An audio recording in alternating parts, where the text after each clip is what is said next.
Okay, video. I think Mykola will have to just do this as audio. So my apologies. No, this is not a problem. Okay, so Mykola, thank you so much for joining us. Mykola is calling live from Kyiv in Ukraine. Mykola is managing partner with the very good law firm AVELLUM, and I mentioned them at the start of the broadcast. I know these guys since I think 2017, before my Deloitte years. 2017, 2018, I was doing some business development training with them. So I know that they're a very reputable firm. Or perhaps, Mykola, I shouldn't talk so much. Perhaps you could introduce yourself and the practice. Yeah, well, thank you. Indeed, we've known each other for quite a few years already. We set up our firm in 2009 at the end of the global financial crisis. I was a partner at Baker McKenzie at that time. I started my career at Baker McKenzie and left as a partner. Me and several of our people decided to leave and set up an independent firm. And initially, we were known as a corporate finance boutique. I was covering corporate M&A, and one more partner was covering corporate and disputes. And a third partner also from Baker McKenzie, by the way, Gleb Bonder, he was covering our finance and capital markets practice. And we had a total of, initially, we had 6 people. In a few months, we had 10 people. And 14 years later, I mean, we're celebrating 14 years this year. Wow. We are now 50 lawyers, a total of 80 people. We have not dropped in numbers during the war. We have lost some people, but we continued with our internship, or what you would call training program, last year, and we continue this year with it. And that's why the people whom who left for secondments or elsewhere to join other firms in Western Europe, they were replaced by fresh people who joined us from the student bench, basically. Unlike initially when we were a corporate finance boutique, now we're a full service firm with 7 partners and pretty much all practice areas covered. Mm-hmm. And also, Mykola, I think some of our listeners, they might not be so aware of the legal market in Kyiv, in Ukraine. But in terms of the headcount, having about 80 people on the team, that definitely puts you guys among the largest, the leading law firms on the market, doesn't it? It does, although we don't try to be the largest firm. So it's not about numbers for us. It's about the prestigious work that we do. And so we distinguish, in our mind at least, the largest and the leading. You can be the largest like McDonald's, but definitely not the best restaurant chain in the world, right? Actually, they're great. Yeah. Exactly. I mean, sometimes I stop by McDonald's for sure, but this is a different type of service and different type of quality, obviously. And this is the case for us. We don't strive to be the largest firm. We are growing organically. We do lateral hires, admittedly, but this is more of an exception than a rule.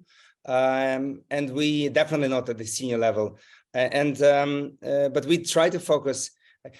Sometime when I was still at Baker McKenzie, there was a survey circulated to everyone. I carried my results of that survey with me to set up AVELLUM. And so the survey was about what is it that you like in your job, in your team, etc. And I said at that time to myself, I like the best projects, the best clients, and the best people. Absolutely. And I think this is the motto, at least that I carried with me. So far, Touchwood, we've been quite successful in getting the best, the most interesting projects. We have the best clients, I think, both Ukrainian and international. And we enjoy very good reputation. We're very happy about it. Wonderful. And I think this makes a lot of sense. And this kind of goes hand in hand with my ideology and my recommendation when it comes to business development. You know, biggest isn't always best.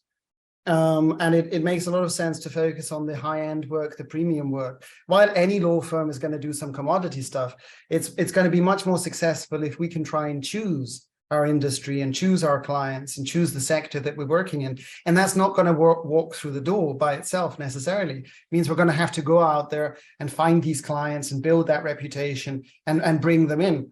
So like in today's topic, you need to leverage the relations. And like when I was living in Russia and like when I was working in Ukraine, I think it's very valuable to leverage our good relations to be able to get the other introductions to do the different active referrals. So let me throw a difficult question to you, Mykola. So it sounds like things are going well. And you guys, despite the dreadful situation politically, the practice is still growing. What do you think that you offer? What can you offer to the clients that really sets you apart from the other practices? Well, obviously it differs throughout the history of AVELLUM, and obviously what many people would expect, I would say that we offer the best service. But of course, everyone says that. Yeah. We actually believe that we are masters in what we do, but I'm sure that many of our competitors do the same. So coming back to reality today, what we offer and what distinguishes us today from most of our competitors is that we are on the ground.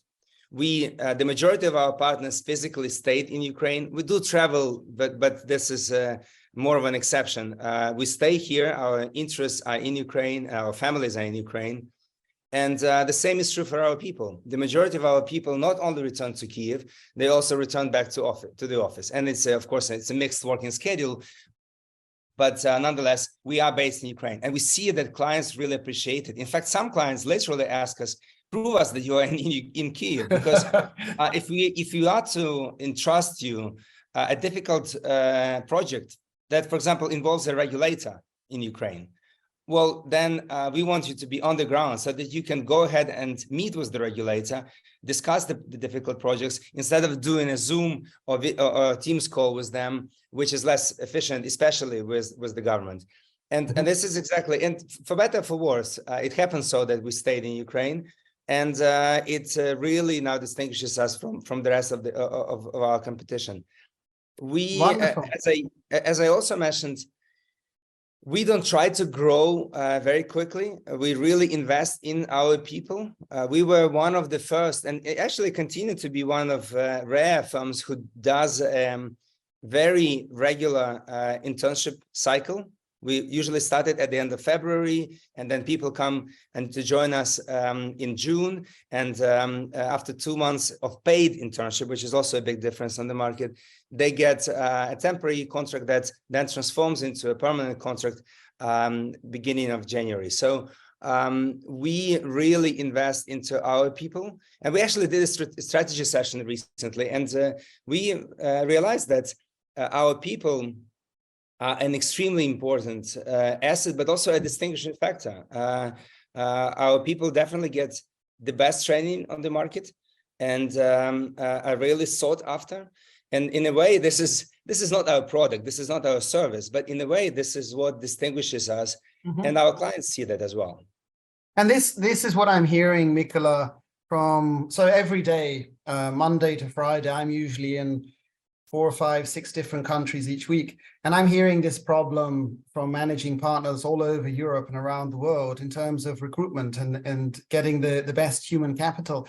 It is a difficult thing. And I'm thinking this is also a kind of business development. You really do need to have an attractive office to be able to sell and to pitch your practice to these bright young things, the youngsters, the next generation, to be able to attract them. And I remember, like I was saying, Kyiv was basically my best market for legal business development. It means you have a lot of competitors. There are lots of good companies also trying to hire this limited resource. So I would even look at it, maybe I'm stretching things a little bit, but I would look at it also from a business development side. You need to be able to pitch your law firm and your practice to clients and potential clients in order to get mandates. But it's also a type of selling to pitch your practice in terms of recruitment to be able to attract the next talent. Okay, let me ask you a different type of question, Mykola. So we're hearing lots of positive things, and that's wonderful, lots of success and so on. But I'm always recommending to the partners and the lawyers that I work with to take an experimental approach to business development. You try different things and you see what works. If it works, you scale it up. If it doesn't work, you stop or you try something different. Mykola, if I can ask, in your experience in business development, what hasn't worked? what wasn't so successful for you? And then the flip side, of course, I can give you the opportunity to tell me something that you think really did work. But I think it's also good to hear about the failures or the difficulties because we can learn from them. Yeah. Well, the first thing that comes to mind, actually, I have two examples. So one example is whenever we try to sell something to clients, a practice, let's say, that was not really a core practice and that we were not the best at. For example, it's common that corporate partners like myself also do antitrust work. And for simple transactions, when you have a simple merger approval, it works very well. But once you get into more sophisticated cases where there is an investigation or so-called phase 2 case, or there is investigation of cartel or abuse of dominance, then you need to be really deeply specialized antitrust lawyer. And for many years, we were not specialized in antitrust to that extent. We were doing it, but not to that extent. And I listened to your podcast before, and you mentioned L2L. In our L2L efforts, we tried meeting, of course, international firms, persuading them that we do the antitrust work, and we never succeeded to the full extent until recently. And the reason for that, in the hindsight, I think, is that partners at international firms who specialize in antitrust or what they call competition, they really very quickly see that you are just an M&A lawyer trying to sell a byproduct, additional service, and they appreciate when someone who is really their peer who does the same type of work sells it to them. So this is, as I said, this was until recently. We slightly more than a year ago, we promoted our counsel to a partner, Mikita Nota, and he really specializes in antitrust. And unbelievably, even in the middle of the war, starting from last summer, we started receiving so many referrals from international firms because he actually went out. He was able to go on several business trips to Brussels and London and Washington and actually meet people and talk their language, and things changed completely. And of course, some of the things that you mentioned, he did as well. He offered some free advice. He talked about general situation about Ukraine, etc. He thanked people for sure. Well, you even thank for their time, the fact that they actually meet, because the major firms in Brussels, they get calls from all over the world asking from tons of firms from each jurisdiction asking them to meet. And the very fact that they actually spare time to meet with you is already a big service to us. So yeah, we have to thank for that for sure. So this is one thing. And this thing, yeah. No, absolutely. And I was so delighted that he got promoted to partner. I think he definitely deserves it. So I think this emphasizes to focus on what we're good at and then to really leverage that. We cannot be plain vanilla. If he was making a generic pitch saying, hey, we're a leading law firm in Ukraine, I don't think he would have got so much success. For sure, for sure. Another thing that comes to mind in terms of what didn't work for us is participation in various tenders. And admittedly, we still participate in them, but to a much less extent. I still remember your lectures back in Kyiv telling us that you should simply ignore them unless you really know the people there. Simply ignore them. And every time we hesitate, and usually we kind of decide to err on the side of actually, okay, well, let's do it again. I keep remembering your words and say, well, maybe we're just wasting our time.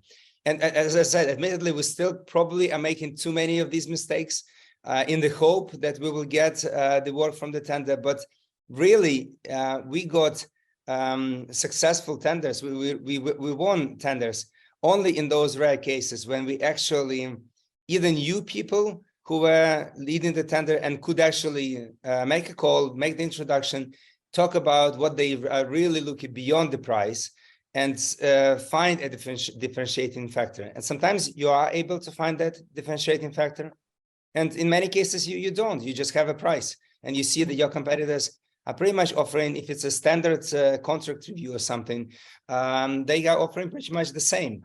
And then it's only a price game. And we really don't like that. I mean, we are realistic. We realize that there are budgets and fee caps, etc. But if it's only on price, that really doesn't distinguish us much. And so, I mean, we're still learning how to ditch those pitches and to simply ignore them. But we already have been brave enough to say to a few even international corporations, thank you. I mean, we found very nice, pleasant words to say that we either have a conflict of interest or we have some other barrier that does not allow us to participate. And we simply just slowly getting off their list because it just doesn't make sense and wastes our time. Absolutely. But this is still a working process.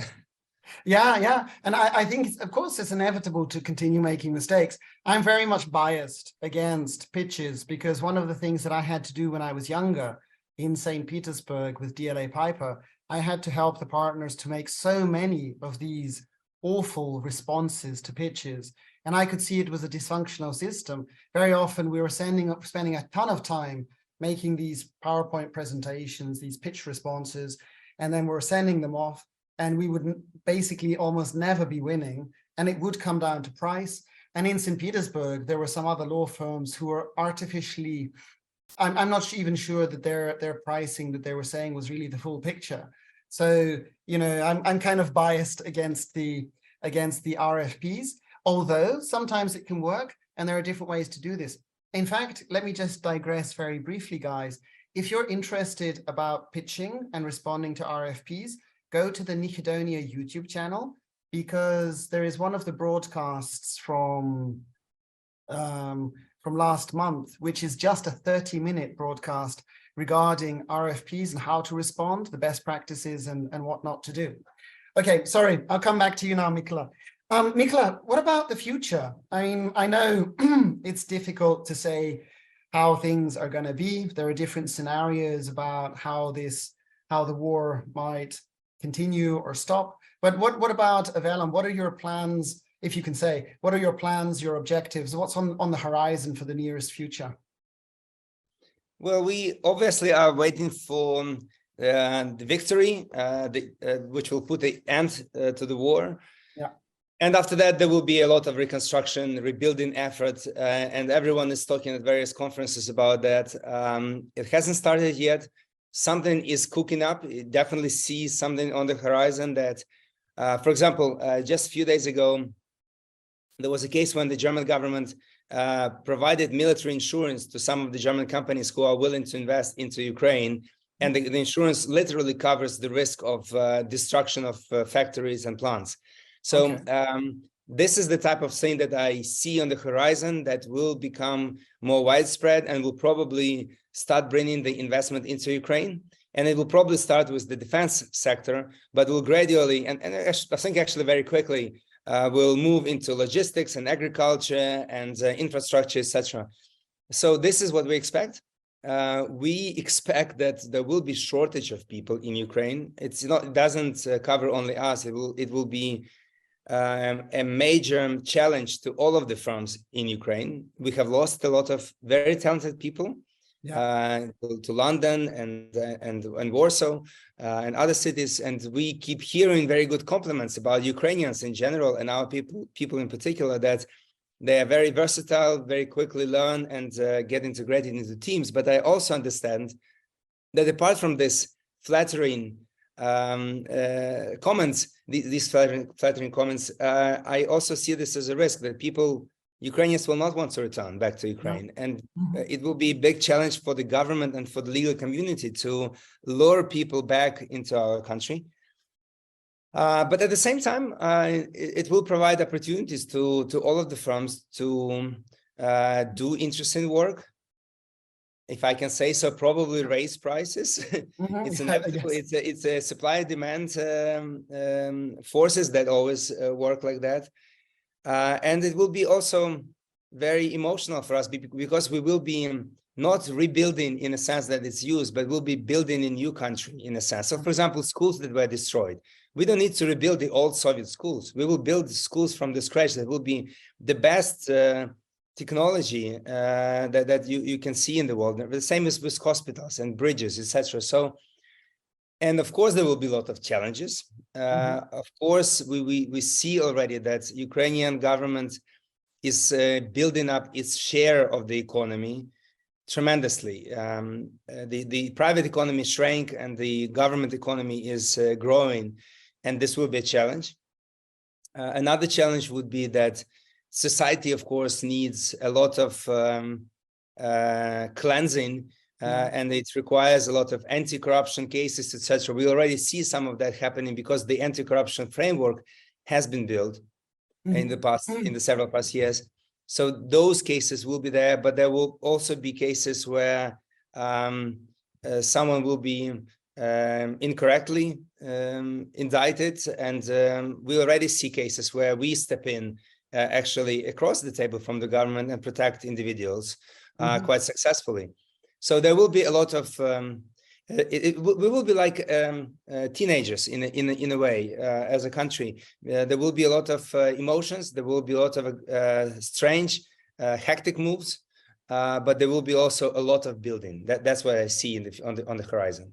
Absolutely, and I'm just conscious of the time, Mykola. We have to finish in just about a minute.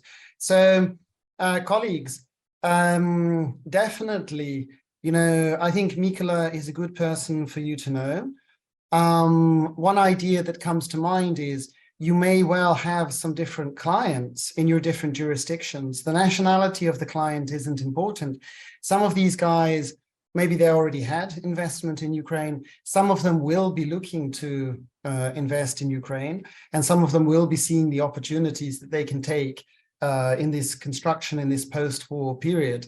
So I think that if you have some ideas about business development, some kind of opportunities for collaboration, drop me an email. I'm happy to introduce you to Mykola. The law firm is called AVELLUM. And of course, if you don't want to do it via me, you can find Mykola on LinkedIn. Mykola and the team are very responsive. They answer their emails.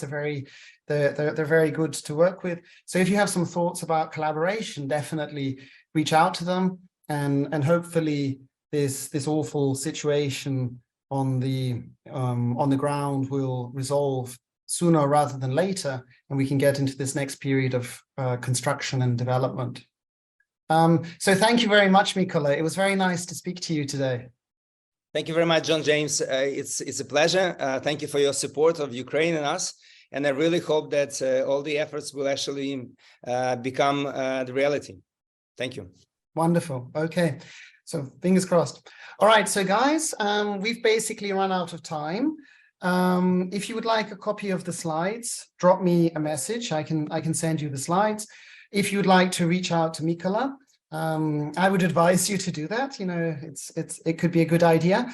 And I look forward to seeing you next Thursday when we'll continue with Active Referrals Part 3. We have still some more and some best practices that I can share with you. So thank you very much, and I'll see you next week. Thank you. Bye-bye.